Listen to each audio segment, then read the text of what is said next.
पिछले अध्याय में हमने सुना कि विजय ने ड्रैगन मशरूम और शंखपुष्पी की खेती के लिए अच्छे से सारी तैयारियां पूरी कर ली थीं। इस बीच उसकी मुलाकात अपने कजन भाई और उसकी लवर आयशा से हुई थी। जब विजय अगले दिन आया तो उसने 2 लाइन नामक फॉर्मेशन को ड्रैगन मशरूम उगाने वाली जगह के चारों ओर बिछा दिया था और भविष्य में पूरे बागान के चारों ओर फैलाने के बारे में सोचा था। अब आगे it's totally OSM। Dragon mushroom और शंखपुष्पी की प्लांटेशन प्रोग्रेस को देख विजय बहुत खुश था। फिर उसने एक बाल्टी ली और बाल्टी को जादुई झरने के पानी से भर दिया। फिर ड्रैगन मशरूम बगीचे को पानी पिलाया। जिस वक्त उसका काम खत्म हुआ तब तक दोपहर का समय हो चुका था। विजय ने अपने कंधे पर कुदाल लिए और पहाड़ों को छोड़ दिया। एक बार पहाड़ों से बाहर निकलने के बाद वो गांव की ओर बढ़ा। उसने देखा कि गांव के प्रवेश द्वार पर कई कारें खड़ी थीं, जबकि घरों के बाहर भीड़ जमा थी। क्या यह मामा का घर नहीं है? विजय ने यह देखते हुए सोचा कि भीड़ कहां जमा है। उसने अपने कदमों को तेज कर दिया और जितनी जल्दी हो सके उस ओर बढ़ा। विजय! जब वो घटनास्थल पर पहुंचा तो ग्रामीणों ने उसका स्वागत किया। विजय भीड़ के बीच से निकला और देखा कि लोगों का एक छोटा समूह उसके मामा के सामने के दरवाजे के सामने से निकल रहा था। उसके मामा और मामी दरवाजे पर खड़े थे। वो दुखी लग रहे थे। शिवम और आयशा भी वहां थे। एक अधेड़ उम्र की महिला आयशा का हाथ खींच रही थी और उसे भीड़ से दूर ले जा रही थी। मेरी बात सुनो आयशा, और चुपचाप मेरे साथ घर आओ। मैं नहीं चलूंगी माँ। आयशा अपना हाथ छुड़ाते हुए बोली। तू? आयशा की माँ को गुस्सा आ गया।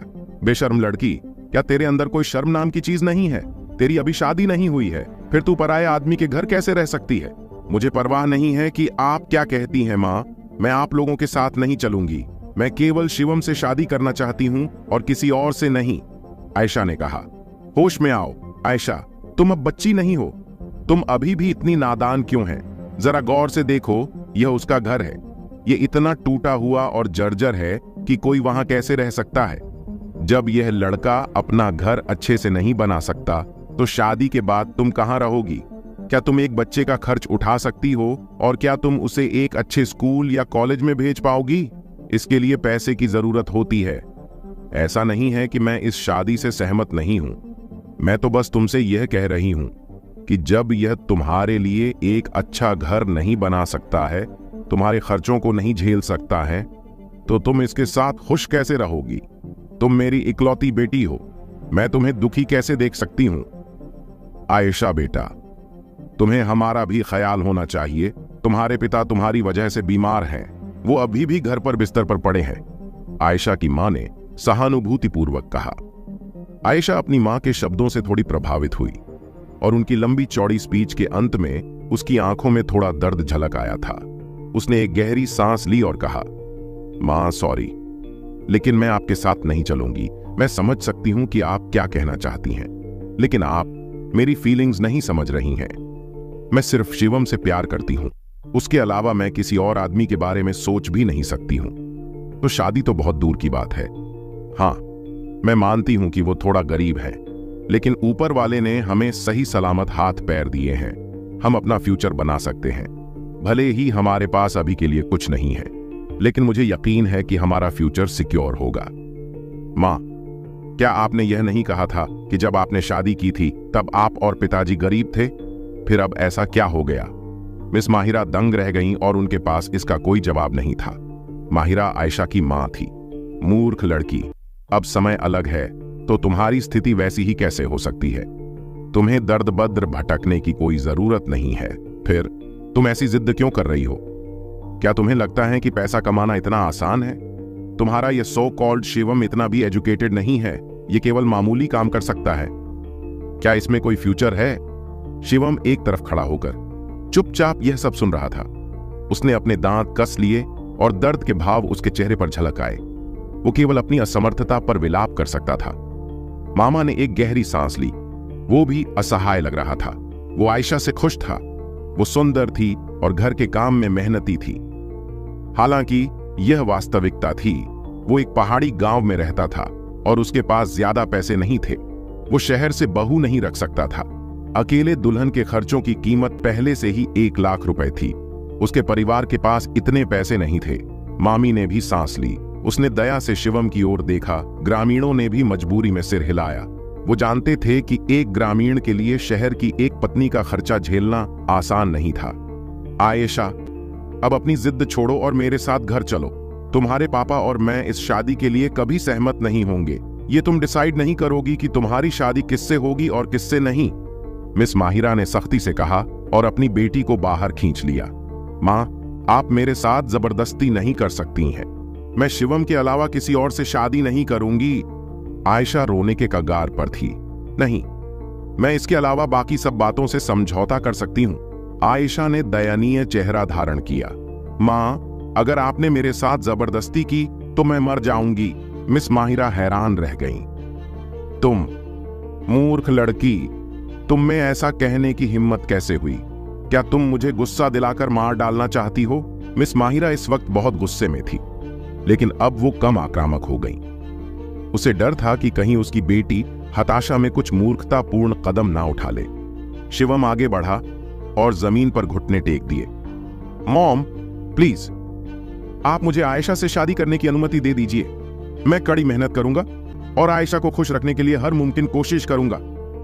मिस माहिरा चकित रह गईं। उसकी आंखों में कमजोरी झलक रही थी।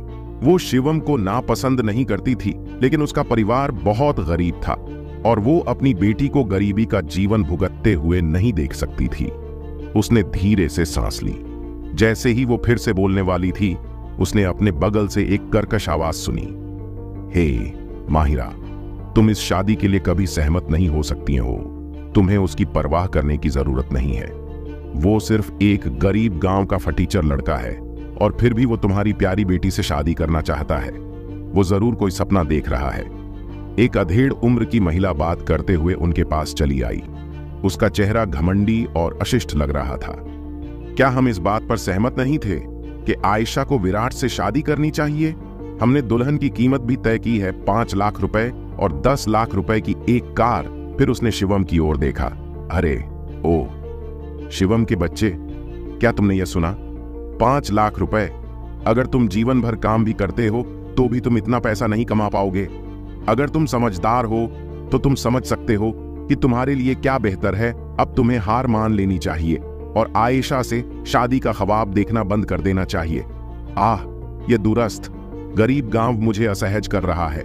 आयशा, चलो, हमारे साथ चलो। आयशा ने उसे गुस्से भरी नजरों से देखा, लेकिन अधेड़ उम्र की महिला पर इसका कुछ असर नहीं हुआ। हे आयशा बेटी, उसने तीखी आवाज में कहा, मैं तुम्हारे मैचमेकर के रूप में तुम्हारे भले के लिए सोच रही हूं।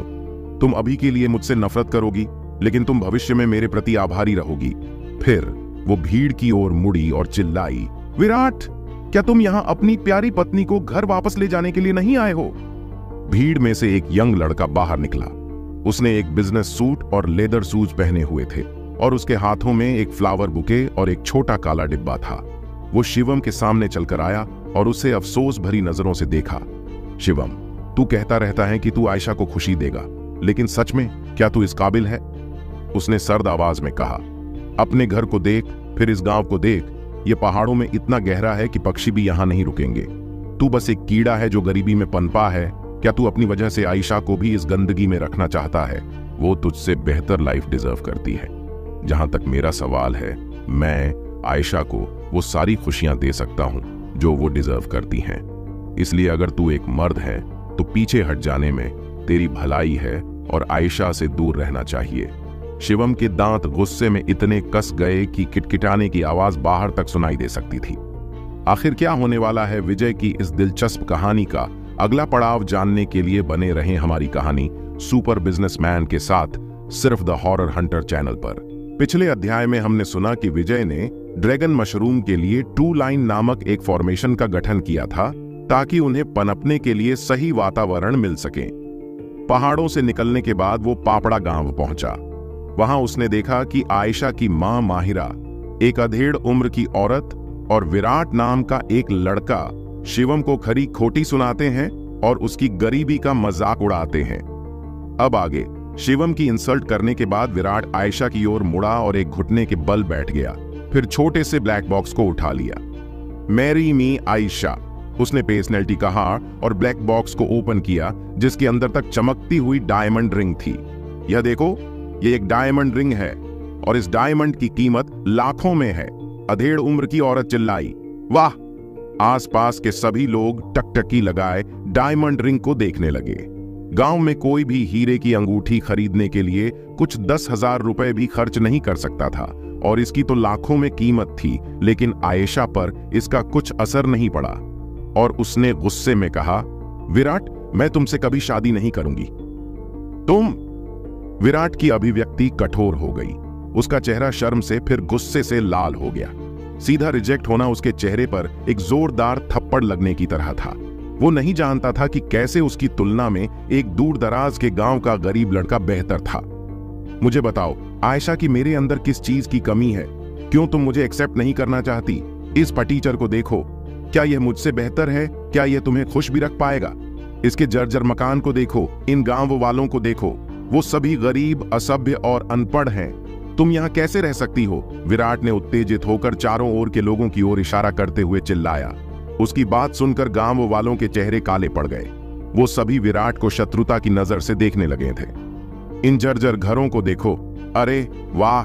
तभी विराट के माथे पर एक पत्थर लगा और वो दर्द से बिलख पड़ा। किस कुत्ते ने मुझे मारा? क्या तुम्हें अपनी जान प्यारी नहीं है?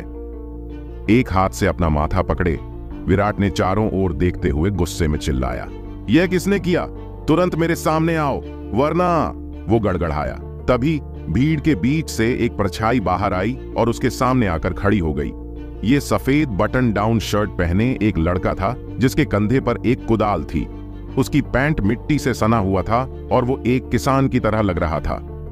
तू तुच्छ किसान, तेरी मुझे मारने की हिम्मत कैसे हुई? विराट ने बुके को जमीन पर फेंक दिया और खड़ा होकर विजय की ओर बढ़ा। उसने अपनी बाजुएं ऊपर उठा ली जैसे कि वो उसे मारने वाला हो। विराट जैसे ही विजय के करीब पहुंचा, एक जोरदार थप्पड़ उसके गालों पर पड़ा। हाँ, तो तू क्या कह रहा था कि तुझे किसने मारा? तेरा सवाल गलत था। तुझे पूछना चाहिए था कि क्यों मारा। हालांकि तूने पूछा नहीं, लेकिन फिर भी मैं इसका जवाब दे देता हूं। तेरा मुंह किसी गंदी नाली की तरह है और इसमें बहुत ज्यादा गंदगी भरी हुई है। विजय ने थप्पड़ मारने के बाद कहा। थप्पड़ की आवाज दूर दूर तक सुनाई दी। यह इतना जोरदार थप्पड़ था कि विराट अपना चेहरा ढकते हुए पीछे की ओर लड़खड़ा गया। उसे विश्वास नहीं हो रहा था कि एकमात्र किसान ने सबके सामने उसके चेहरे पर थप्पड़ मार दिया था। मिस माहिरा, अधेड़ उम्र की औरत और उनकी नौकरानी सभी हैरान रह गए। जब उन्होंने यह दृश्य देखा तो उनके मुंह हैरानी में फूल गए थे। यहां तक कि शिवम, आयशा और बाकी लोगों के चेहरे पर भी यही भाव थे। गांव वाले जय जयकार कर रहे थे, कुछ तो ताली भी बजा रहे थे। विजय, तुमने अच्छा किया। हाँ, ये इसी लायक है, उसे फिर से थप्पड़ मारो। विजय ने अपना हाथ ऊपर किया और एक बार फिर उसे जोरदार थप्पड़ मारा। यह पहले की तुलना में और भी तेज था। विराट पीछे की ओर लड़खड़ाया और जमीन पर गिर गया। वो पूरी तरह से बौखला गया था। कुछ देर बाद जब उसके कानों में झन झन की आवाज खत्म हुई तो वो एक चकित भाव के साथ जमीन पर बैठ गया। उसे अभी भी विश्वास नहीं हो रहा था कि एक पहाड़ी गांव के एक किसान ने उसे लगातार 2 बार थप्पड़ मारा था। उसे मार दो, अधेड़ उम्र की औरत गुस्से में चिल्लाई। भीड़ में मौजूद कुछ लोग विराट के आदमी थे, जो अधेड़ उम्र की औरत की आवाज सुन तुरंत गुस्से में आगे बढ़े। ओ, तो तुम लोग विजय को चोट पहुंचाना चाहते हो? गांव के सभी लोग हाथों में हाथ डाल विराट के आदमियों के सामने खड़े हो गए। विजय ने गांव के लिए एक चौड़ी डामर सड़क बनाई थी और गांव के विकास के लिए एक औषधीय जड़ी बूटियों का बागान भी स्थापित कर रहा था। वो पापड़ा गांव की एक आशा था। गांव वाले बाहरी लोगों को उसे धमकाने की अनुमति कैसे दे सकते थे? गांव वालों के पास जो भी उपकरण उपलब्ध था या फिर जो कुछ भी उनके हाथ लगा, उसे लेकर उन लोगों को चारों ओर से घेर लिया था। यह दृश्य देख विराट के आदमियों का चेहरा पीला पड़ गया और उन्होंने लगभग अपनी पैंट में पेशाब कर दिया था। वो बस कुछ ही आदमी थे। अगर वो इस गुस्साई भीड़ से लड़ते तो उनकी लाशों के अंगों को ढूंढने के लिए माइक्रोस्कोप का इस्तेमाल करना पड़ता। तुम हिंसक किसानों का झुंड, घटिया हिंसक किसान, आखिर तुम लोग क्या करना चाहते हो? अधेड़ उम्र की औरत घबराते हुए चिल्लाई। विजय अपने चेहरे पर एक डेविल स्माइल के साथ उसकी ओर आगे बढ़ा। अब तुम क्या? क्या चाहते हो? अधेड़ उम्र की औरत कुछ कदम पीछे हट गई। उसका चेहरा चादर की तरह पीला पड़ गया था। मुझे क्या चाहिए? क्या तुम्हें नहीं पता? मैं तुम्हें थप्पड़ मारना चाहता हूं, विजय ने सर्द आवाज में मुस्कुराते हुए कहा और अपनी हथेली उठाई। स्टाक! थप्पड़ अधेड़ उम्र की औरत के बाएं गाल पर लगा। वो दर्द से चिल्लाई और बिलखते हुए पीछे की ओर गिर पड़ी। उसका बायां गाल तुरंत सूज गया था। तू घटिया किसान, तेरी मुझे मारने की हिम्मत कैसे हुई? अधेड़ उम्र की औरत बदहवासी में चिल्लाई। उसका चेहरा विकृत हो गया था। मैं तुम्हें मारने की हिम्मत क्यों नहीं कर सकता? तेरा मुंह गंदा है और उसे सबक सिखाया जाना चाहिए। विजय ने एक डेविल स्माइल दी। फिर वो एक कदम आगे बढ़ा और एक बार फिर से अपनी हथेली उठाई। थप्पड़ दूसरे गाल पर लगा। अधेड़ उम्र की औरत जो खड़े होने की कोशिश कर रही थी, एक बार फिर जोरदार थप्पड़ लगने से जमीन पर गिर पड़ी। उसके बाल बिखरे चुके थे और उसका चेहरा सूज गया था। उसकी हालत दयनीय लग रही थी। आयशा की फैमिली के लोग केवल मूक दर्शक बने इस दृश्य को देख सकते थे। उन्हें समझ नहीं आ रहा था कि कैसे कुछ देर पहले वो लगभग अपने मकसद में कामयाब हो चुके थे, लेकिन स्थिति अचानक कुछ इस तरह पलटी कि वो सभी उलझन में थे। उन्हें यह भी समझ नहीं आ रहा था कि यह जवान लड़का कौन था जिसने इतनी बेशर्मी से लगातार 2 लोगों को 2-2 थप्पड़ मारे थे। तू सुअर के बच्चे, अब तू नहीं बचेगा। मैं अभी पुलिस को बुलाऊंगा और यह पक्का करूंगा कि तू कभी जेल से बाहर ना निकले और वहीं सड़ सड़ कर मर जाए, विराट ने विजय से गुस्से में चिल्लाते हुए कहा। इस वक्त वो किसी चीज का सहारा लेकर खड़ा हो चुका था। और तुम लोग भी, तुम घटिया किसानों का झुंड, इसके साथ तुम लोग भी नहीं बचोगे। अपने आसपास के ग्रामीणों की ओर इशारा करते हुए वो चिल्लाया। फिर वो बुरी तरह हंसा और अपनी जेब से अपना फोन निकाला। मैं अभी फोन कर रहा हूं। विराट ने हाथ से फोन हिलाया और ताना मारा। तो फिर फोन करो, मूर्ख, विजय ने अपनी आंखें घुमा लीं। विराट ये सुनकर गुस्से में लगभग फूट पड़ा। यह लड़का कितना बेशर्म हो सकता है। अगर यह लड़का बिना सजा के चला गया तो वो खुद को कभी माफ नहीं कर पाएगा। ठीक है, मैं अभी फोन कर रहा हूं, तुम बस देखते जाओ। वो बुरी तरह से मुस्कुराया और शहर के पुलिस स्टेशन का फोन नंबर डायल किया। हेलो, मैं एक रिपोर्ट लिखवाना चाहता हूं। तुम लोग जल्दी से पापड़ा गांव आ जाओ। यहां एक हिंसक किसान है और उसने मुझे थप्पड़ मारा है। जल्दी आओ और उसे गिरफ्तार करो, विराट ने गुस्से में कहा। फोन उठाने वाले ऑफिसर ने कुछ गड़बड़ महसूस की। वो रिपोर्ट दर्ज करने वाला ही था कि तभी वो अचानक हैरान रह गया। क्या तुमने कहा पापड़ा गांव? हाँ, पापड़ा गांव, जो इतना दूर है कि पक्षी भी यहां नहीं रुकेंगे। ये सिर्फ बंजर भूमि वाला एक गरीब पहाड़ी गांव है और ये हिंसक ग्रामीणों से भरा हुआ है, विराट ने कहा। रिपोर्ट दर्ज करने वाला ऑफिसर घबरा गया। उसे पता था कि पिछले इंस्पेक्टर को पापड़ा गांव में किसी से पंगा लेने के बाद उसके पद से हटा दिया गया था। नए इंस्पेक्टर ने इन्फॉर्म किया था कि उन्हें पापड़ा गांव की अच्छी देखभाल करनी होगी।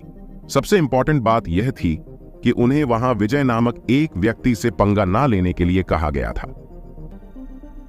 ऑफिसर को कुछ अशुभ महसूस हुआ।